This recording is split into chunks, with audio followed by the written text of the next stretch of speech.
Episode 267 rebirth of white soul. यह story मेरे channel addition पर अपलोड किए गया है। चलिए शुरू करते हैं। उसकी बात सुनकर जैकी ने मुंह बना लिया। तुम कौन हो ये तो तुम्हें ही पता होगा। भले ही मैं हैकर हूं पर दुनिया की सभी लोगों का डाटा लेकर तो नहीं घूमता हूं ना।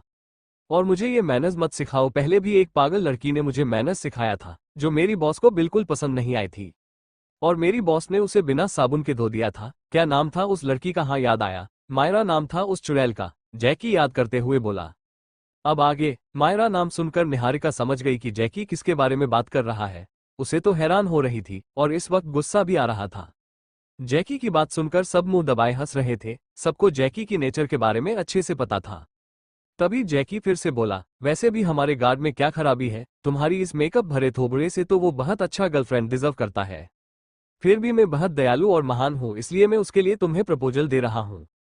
वरना तुम्हारी इस 2 किलो की मेकअप से भरे चेहरे को भला कौन पसंद करेगा? मैं तो बस तुम्हें एक अच्छा ऑफर दे रहा हूँ। ऐसे भी बेचारा वो भी सिंगल है। वैसे तुम अगर अपनी मेकअप की खर्चे के बारे में सोच रही हो कि वो तुम्हारी इस एशियन पेंट का खर्चा उठा पाएगा या नहीं, तो मैं बता देता हूँ कि उसकी सैलरी तुम्हारी सोच से भी ज्यादा है। उसकी सैलरी 4 लाख है मंथली। ये कहकर जैकी ऐसे देखने लगा जैसे उसने कितना बड़ा महान काम किया हो। तभी नव्या बोली, आपका ऑफर अच्छा है, निहारिका को सोचना चाहिए। वहीं आपनी इतनी इंसल्ट होता देख निहारिका को गुस्सा आ रहा था। वो अपनी आंखों में आंसू लिए अपनी मोम और दादी माँ को देखने लगी तो वो दोनों भी गुस्से से भर गए। इस 2 कौड़ी की लड़के की हिम्मत कैसे हुई उनकी बच्ची की इंसल्ट करने की? जया जी नरेंद्र जी की तरफ देखकर गुस्से से बोली, भाई ये लड़का कौन है जो वो मेरी बच्ची मेरी पोती के साथ इतनी बदतमीजी से बात कर रहा है? क्या इस लड़के को इतनी सी भी तमीज नहीं है बड़ों के बीच में किस तरह से बात करना चाहिए? जया जी ने सुना था कि जैकी ने ईशानी को बॉस कहा था पहले, तो उन्हें पता था जरूर ये कोई एम्प्लॉय होगा इस लड़की ईशानी का। उनकी बात सुनकर नरेंद्र जी कुछ बोलते उससे पहले जैकी मायूस होने की एक्टिंग करते हुए बोला, मोटी दादी माँ आप ऐसा कैसे कह सकती हो कि मुझ में तमीज नहीं है? उल्टा मैं तो आपकी पोती की ही भलाई के लिए कह रहा था। और आप कह रही है ये बच्ची है, ये तो कितनी बड़ी लग रही है, आंटी की तरह। और ये बार बार जीजू को ही देख रही थी। मैंने 2 बार नोटिस किया है तो मुझे लगा शायद बेचारी इतनी बड़ी हो गई है पर अभी तक उसका कोई बॉयफ्रेंड नहीं है। शायद इसलिए ये मेरे जीजू को बार बार ऐसे ताड़ रही है। इसलिए मैंने महान बनकर इनके लिए बॉयफ्रेंड सजेस्ट किया। तो फिर मैं मैनलेस और बदतमीज कैसे हो गया? आजकल तो सच में भलाई का जमाना नहीं रहा। मैं तो बस इसे बचाने की कोशिश कर रहा था क्योंकि मेरी बॉस और जीजू एक दूसरे से बहुत प्यार करते हैं। मेरी बॉस तुम्हें गायब कर देंगी अगर तुमने मेरे जीजू पर नजर डाला तो। इतना कहकर उसने जया जी को ना देखकर निहारिका को एक डेविल स्माइल पास की। वहीं सब हैरान थे क्योंकि अब तक उन लोगों ने तो निहारिका की तरफ ठीक से देखा भी नहीं था, पर जैकी ने निहारिका को नोटिस कर लिया कि वो मोक्ष को देख रही है। जया जी और प्रियंका जी जैकी की बातों से थोड़ा डर गई। ईशानी सच में पावरफुल थी, पर वो क्या इतनी बड़ी गलती कभी कर सकती है? वो भी निहारिका के साथ कुछ करके तो सबके नजरों में नीचे गिर जाएगी। नरेंद्र जी अपना गला खरसते हुए बातों को रफा दफा करते हुए बोले, ये जया है मेरी बहन, ये कुछ दिन के लिए यहाँ आए हैं अपनी फैमिली के साथ। फिर नरेंद्र जी ने बाकी फैमिलीज के बारे में जया को बता दिया। उन्होंने ज्यादा नहीं बस फॉर्मली इंट्रोड्यूस करवा दिया। उन सबकी इंट्रोडक्शन सुनकर जया जी और प्रियंका जी निहारिका पूरी तरह से हैरान थी। भला इंडिया में सहगल फैमिली, आहूजा फैमिली को कौन नहीं जानता? हालांकि मेहरा फैमिली इतनी बड़े फैमिली तो नहीं थी, फिर भी मुंबई में वो भी काफी नामी खानदान से थे। रायजादा और रायचंद फैमिली को तो वो पी से ही जानते थे। आज इंडिया की सभी टॉप फैमिलीज को यहाँ देखकर वो तीनों ही शॉक में थे। क्या इस लड़की ईशानी इतनी बड़ी फैमिली से बिलोंग करती है और उसकी इन्फ्लुएंस इतना ज्यादा है?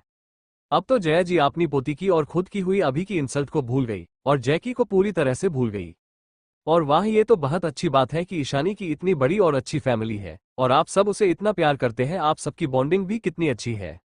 अब तो जया जी मन ही मन सोचने लगी, मोक्ष के साथ निहारिका की शादी नहीं हो पाएगी तो क्या हुआ? ये सब भी तो एशिया की नामी परिवार है। अगर इनमें से किसी एक की बारिश से मेरी निहारिका की शादी हो जाए तब तो बहुत अच्छा होगा। अब तो वो उन सबकी चापलूसी करने पर उतर आई थी, उसे बस अपना फायदा चाहिए था। जया जी निहारिका की हाथ पर चिकोटी काटकर उसे इशारा करने लगी। जैसे कहना चाहती हो अब से इन पर भी तुम्हें फोकस करना होगा। निहारिका ना चाहते हुए भी अपनी होंठों पर एक बड़ी सी स्माइल लिए सबको देखने लगी। जया जी बोली, ये मेरी पोती है निहारिका भार्गव। इसने बिजनेस स्टडी किया है और अब भार्गव इंडस्ट्री में काम कर रही है आपने डैड के साथ मिलकर। उनकी बातों में किसी को कोई इंटरेस्ट नहीं था। सबने बस हाँ में सिर हिला दिया और फिर से बातें करने लगे। तभी ईशानी के पास विश्वंभर जी का वीडियो कॉल आया। उसके ऊपर एक मैसेज भी पॉपअप हो रहा था, बच्ची आज तुमने अगर दादाजी का वीडियो कॉल नहीं उठाया तो तुम्हारी दादी गुस्सा हो जाएगी। उनकी मैसेज को देखकर ईशानी ने कॉल रिसीव कर लिया तो बाकी सब भी ईशानी की तरफ देखने लगे। तो उधर से आवाज आई, अच्छा किया बच्ची जो तुमने कॉल उठा लिया, वरना तुम्हारी दादी माँ अभी गुस्सा हो जाती। उनकी आवाज सुनकर देवेंद्र जी और अविनाश जी की जान भी खड़े हो गए। और दादी माँ गुस्सा क्यों हो जाती दादाजी, क्या आपने कुछ किया है जिससे दादी माँ गुस्सा हो जाए? ईशानी ने आंखें छोटी करके उनसे पूछा। तो उधर से सीता जी उनके पास आकर बोली, तुमने ठीक कहा मेरी बच्ची, ये हमेशा गुस्सा दिलाने वाले काम ही करते हैं।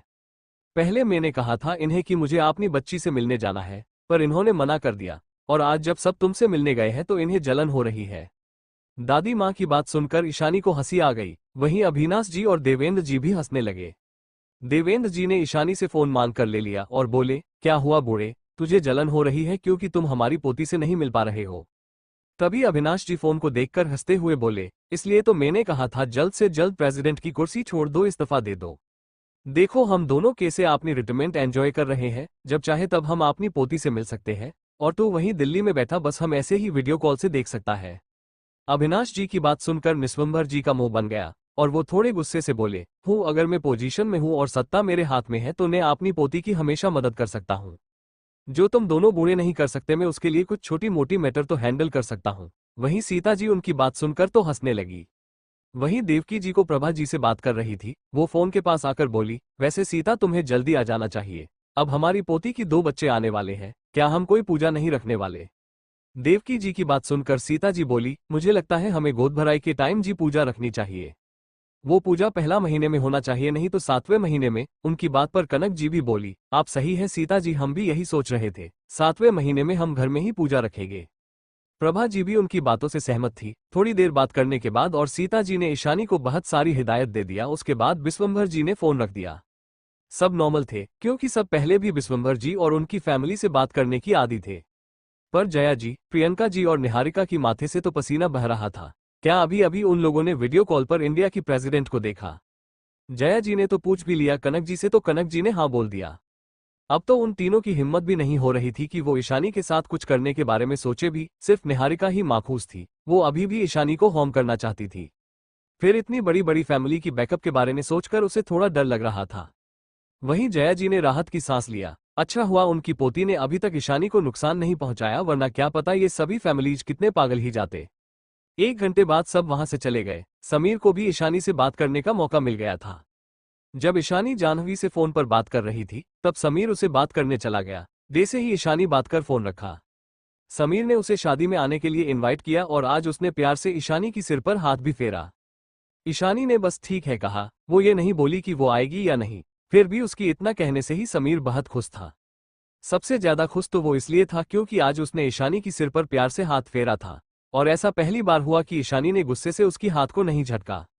सभी फैमिलीज के जाने के बाद कल्पना जी ईशानी को रूम में जाने के लिए बोली, बच्ची तुम जाओ टेस्ट करो, इतनी देर से यहाँ हो, तुम थक गई होगी ना? ईशानी ने हाँ में सिर हिला दिया तो मोक्ष उसे गोद में उठाकर वहां से रूम में लेकर चला गया। उन दोनों के बीच इतना प्यार देखकर सब खुश थे। वहीं निहारिका ने बस अपनी मुट्ठियों को भींच रखा था। वो जल्दी से अपनी कमरे में जाकर रोने लगी। फिर उसने मायरा को कॉल कर दिया। वो अकेली क्यों रोए? मायरा ने उससे सच छुपाया था तो मायरा को भी तो रोना चाहिए ना। उसे पता था मायरा बिल्कुल उसकी तरह ही मोक्ष के लिए पागल है। मायरा ने भी बचपन से मोक्ष से शादी करने की सपने देखा है। वो समझ गई थी कि मायरा ने उसे पूरा सच क्यों नहीं बताया। उसे लग रहा था मायरा को सब कुछ पता था शादी के बारे में और ईशानी के बारे में, और वो निहारिका को बुलाकर ईशानी को रास्ते से हटवा देती। फिर मोक्ष निहारिका को कभी नहीं छोड़ता। फिर मायरा की रास्ते की दोनों कांटा ही निकल जाते। निहारिका ईशानी को रास्ते से हटा देती, फिर मोक्ष निहारिका को। उसके बाद मायरा की रास्ता पूरी तरह से क्लियर हो जाता। मायरा ने सच में यही सोचा था, उसने इसे अच्छे से प्लान किया था, पर अफसोस अब उसकी ये बेकार प्लान कोई भी काम नहीं आने वाली थी। मायरा ने जैसे ही कॉल उठाया, निहारिका ने गुस्से से उसे गालियां दे दिया और सब कुछ बता दिया। जैसे ही मायरा को पता चला कि ईशानी प्रेग्नेंट है, वो बौखला गई। फोन से उसकी चिल्लाने की और तोड़ फोड़ करनी आवाज आने लगी, फिर फोन कट गया। मायरा की इस वक्त की हालत के बारे में सोचकर निहारिका को थोड़ा अच्छा लग रहा था। 6 महीना ऐसे ही बीत गए थे। इस वक्त ईशानी रूम में रेडी हो रही थी। आज करवा चौथ था, पर ईशानी तो व्रत नहीं रख सकती थी क्योंकि उसकी अभी 9वां महीना चल रहा था। वो फास्ट नहीं कर सकती थी, पर वो सबके साथ पूजा के लिए नीचे जाने वाली थी। ईशानी की हाथ में पायल था जिसे अभी वो पहनने वाली थी। तभी किसी ने ईशानी को पीछे से हक कर लिया। ये मोक्ष था। इसकी नजर तो अपनी बीवी से आज हट ही नहीं रहा था। मोक्ष ने ईशानी की गले पर किस करके थोड़ा सा बाइट कर लिया। दोनों मिरर में एक दूसरे को देख रहे थे। ईशानी ने एक ढीला सा रेड कॉलर का अनारकली पहना हुआ था। ईशानी पहले से चबी लग रही थी। ट्विंस होने की वजह से उसका पेट थोड़ा ज्यादा बड़ा था। उसकी चेहरे पर आज भी वही नूर और प्रेगनेंसी का ग्लो था। बीबी, तुम्हें इतनी मेहनत करके पायल पहनने की जरूरत नहीं है, तुम झुक नहीं सकती। इतना कहकर मोक्ष ने उसकी हाथ से पायल ले लिया और ईशानी को सोफे पर बैठा दिया और नीचे घुटनों के बल बैठ गया और धीरे से ईशानी की पैर को अपने पैर पर रख लिया। अगला एपिसोड सुनने के लिए सब्सक्राइब करें मेरे चैनल एडिशन को और हाँ, लाइक कमेंट शेयर करना ना भूलें। मिलते हैं अगले एपिसोड में।